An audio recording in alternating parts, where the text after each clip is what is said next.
ಇದು ಎಷ್ಟನೇ ಸ್ವಾತಂತ್ರ್ಯ ದಿನಾಚರಣೆ?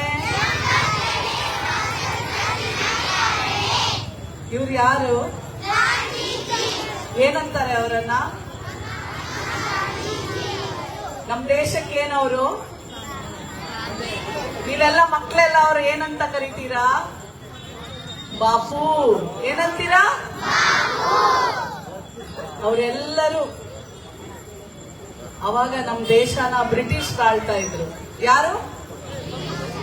ನಮ್ಮನ್ನೆಲ್ಲ ಅವರು ಸೇವಕರನ್ನ ಮಾಡ್ಕೊಂಡಿದ್ರು. ಅವ್ರ ಮನೆಗೆ ಹೋಗಿ ಮನೆ ಕೆಲಸ ಮಾಡ್ಬೇಕಿತ್ತು, ಅವ್ರು ಹೇಳ್ದಂಗೆ ಕೇಳಬೇಕಿತ್ತು. ನಾವು ಸ್ಕೂಲ್ಗೆ ಹೋಗಂಗಿರ್ಲಿಲ್ಲ, ನಮ್ಗೆ ಯಾವ್ದು ಕೆಲಸಗಳು ಇರ್ತಾ ಇರ್ಲಿಲ್ಲ. ಗುಲಾಮ್ಗಿರಿ ಬದುಕನ್ನ ನಾವೆಲ್ಲ ಬದುಕ್ತಿದ್ವಿ. ಅವರನ್ನ ದೇಶದಿಂದ ಓಡಿಸ್ಲಿಕ್ಕೆ ಇವರೆಲ್ಲರೂ ಅವರ ಪ್ರಾಣವನ್ನ ಬಲಿದಾನ ಮಾಡಿದ್ದಾರೆ, ತ್ಯಾಗ ಮಾಡಿದ್ದಾರೆ. ಎಷ್ಟು ಜನರ ಹೆಸರು ಗೊತ್ತು ನಿಮಗೆ? ಮಹಾತ್ಮ ಗಾಂಧೀಜಿ, ಸುಭಾಷ್ ಚಂದ್ರ ಬೋಸ್, ತಿರ್ಗಾ ಕಡೆ ಆಮೇಲೆ ಹೇಳಿ ಯಾರ್ಯಾರು ನಮ್ಮ ದೇಶಕ್ಕೋಸ್ಕರ ಹೋರಾಟ ಮಾಡಿದವರು? ಲಾಲ್ ಬಹದ್ದೂರ್ ಶಾಸ್ತ್ರಿ, ಜವಾಹರ್ಲಾಲ್ ನೆಹರು. ಹೇಳಿ ಹೋಗ್ಲಿ, ನಮ್ಮ ಕರ್ನಾಟಕದಲ್ಲಿ ಯಾರು ಫೈಟ್ ಮಾಡಿದ್ರು ಸ್ವಾತಂತ್ರ್ಯಕ್ಕೋಸ್ಕರ? ನೀವೆಲ್ಲ ಈ ಕಡೆ ಬಂದ್ರೆ ಆ ಮಕ್ಕಳು ಕಾಣ್ತಾರೆ. ಭಗತ್ ಸಿಂಗ್, ಅವಳಿಗೆ ಚಪ್ಪಾಳೆ ಹೊಡೀರಿ. ಭಗತ್ ಸಿಂಗ್ ಬ್ರಿಟಿಷ್ ವಿರುದ್ಧ ಹೋರಾಟ ಮಾಡಿದ್ದಕ್ಕೆ ಅವರಿಗೆ ನೇಣಿಗೆ ಹಾಕ್ಬಿಡ್ತಾರೆ. ಏನಕ್ಕೆ ಹಾಕ್ತಾರೆ? ನೇಣಿಗೆ ಹಾಕ್ಬಿಡ್ತಾರೆ. ಆದ್ರೂ ಅವರು ನಮ್ ದೇಶ ಉಳಿಬೇಕು, ನಮ್ ದೇಶ ಬದುಕಬೇಕು, ನಮ್ ಜನ ಬದುಕಬೇಕು ಅಂತ ಹೇಳಿ ಜೀವವನ್ನ ಕೊಡ್ತಾರೆ. ಕಿತ್ತೂರು ರಾಣಿ ಚೆನ್ನಮ್ಮ ಎಷ್ಟು ಜನ ಗೊತ್ತು? ಗೊತ್ತಾ ನಿಮ್ಗೆಲ್ಲ? ಅವರು ಸಹ ಇವತ್ತು ಕಿತ್ತೂರು ರಾಣಿ ಚೆನ್ನಮ್ಮ ನೆನೆಸ್ಕೋಬೇಕು. ರಾಯಣ್ಣ ಎಷ್ಟು ಜನ ಗೊತ್ತು? ಎಲ್ರಿಗೂ ಗೊತ್ತು.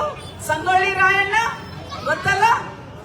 ಸಂಗೊಳ್ಳಿ ರಾಯಣ್ಣ ಈ ದಿವಸ ಹುಟ್ತಾನೆ. ಕಿತ್ತೂರು ರಾಣಿ ಚೆನ್ನಮ್ಮಂಗೆ ಹೇಳ್ತಾನೆ ರಾಯಣ್ಣ, ತಾಯಿ ನಾನು ಅಷ್ಟು ಬ್ರಿಟಿಷರ ತಲೆಯನ್ನು ಕಡಿದು ನಿನ್ನ ಪಾದಕ್ಕೆ ಇಡ್ತೀನವ, ಒಂದೇ ಒಂದ್ ತಲೆ ಏನಾದ್ರೂ ಕಡಿಮೆ ಬಂದ್ರೆ ನನ್ನ ಕತ್ತನ್ನ ಕತ್ತರಿಸಿ ನಿನ್ನ ಪಾದಕ್ಕೆ ಇಡ್ತೀನಿ, ಇದು ನನ್ನ ಪ್ರಮಾಣ ಅಂತ ಹೇಳಿ ಕಿತ್ತೂರು ರಾಣಿ ಚೆನ್ನಮ್ಮಂಗೆ ಪ್ರಮಾಣವನ್ನ ಕೊಟ್ಟು ಬ್ರಿಟಿಷರನ್ನ ಓಡಿಸ್ಲಿಕ್ಕೆ, ಕಿತ್ತೂರನ್ನ ಬಿಡುಗಡೆ ಮಾಡಕ್ಕೆ ಹೊರಟಿದ್ದ ರಾಯಣ್ಣನನ್ನು ಸಹ ನಾವಿವತ್ತು ನೆನಪು ಮಾಡಬೇಕು. ಇವತ್ತು ನಿಮ್ಗೆಲ್ಲ ಏನ್ ಕರ್ತವ್ಯ ಗೊತ್ತಾ? ಏನ್ ನಿಮ್ ಕರ್ತವ್ಯ ಹೇಳಿ? ಓದೋದು. ಏನ್ ನಿಮ್ ಕರ್ತವ್ಯ? ಚೆನ್ನಾಗಿ ಓದ್ತೀರಾ ಮಕ್ಕಳೆಲ್ಲ? ನೀವೆಲ್ಲರೂ ಚೆನ್ನಾಗಿ ಓದ್ಬೇಕು, ಹುಷಾರಾಗಿರ್ಬೇಕು, ಯಾವುದೇ ತರ ಹ್ಯಾಬಿಟ್ಸ್ ಅಡಿಕ್ಟ್ ಆಗಬಾರ್ದು, ಈ ದೇಶಕ್ಕೆ ಸೇವೆ ಮಾಡಬೇಕು. ಮಾಡ್ತೀರಾ? ಚೆನ್ನಾಗಿ ಓದ್ತೀರಾ? ಎಲ್ಲರೂ ಓದ್ತೀರಾ? ಯಾರೇನಾಗ್ತೀರಾ ನೀವೆಲ್ಲರೂ? ಒಂದಿನ ಯಾರೇನಾಗ್ತೀರಾ? ಯಾರೇನಾಗ್ತೀರಾ? ಎಷ್ಟು ಜನ ಡಾಕ್ಟರ್ ಆಗ್ಬೇಕು? ನಾನು ಡಾಕ್ಟರ್. ಎಷ್ಟು ಜನ ಇಂಜಿನಿಯರ್ ಆಗ್ಬೇಕಿಲ್ಲಿ? ಪೊಲೀಸ್, ಆರ್ಮಿ, MLA ಯಾರು ಕೈ ಎತ್ತಲ್ಲ. ಇಲ್ಲ, ಮಕ್ಕಳೆಲ್ಲ MLA ಆಗ್ಬೇಕು. ಯಾರು ಈ ರಾಜ್ಯದ ಮುಖ್ಯಮಂತ್ರಿ ಆಗ್ಬೇಕು? ಯಾವತ್ತು ನೀವು ಈ ರಾಜ್ಯದ ಮುಖ್ಯಮಂತ್ರಿ ಆಗ್ತೀನಿ ಅಂತ ಕನಸ್ಕೊಂಡು ಒಬ್ಬ ಬಡ ಮಕ್ಕಳು, ಒಬ್ಬ ಸರ್ಕಾರಿ ಶಾಲೆಯಲ್ಲಿ ಓದುವಂತ ಮಕ್ಕಳು ಒಂದು ದಿನ ಈ ರಾಜ್ಯದ ಮುಖ್ಯಮಂತ್ರಿ ಆಗ್ತೀರಾ, ಈ ದೇಶದ ಪ್ರಧಾನಮಂತ್ರಿ ಆಗ್ತೀರಾ, ಈ ಕ್ಷೇತ್ರದ ಶಾಸಕರಾಗ್ತೀರಲ್ಲ, ಅವತ್ತು ನಿಜವಾದ ಸ್ವಾತಂತ್ರ್ಯ.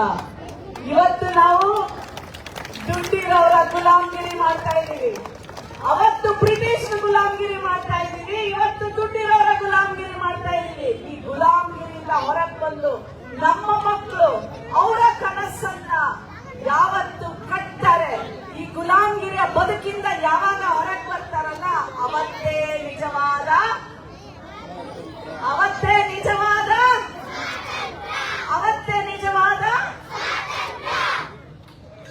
I love you all.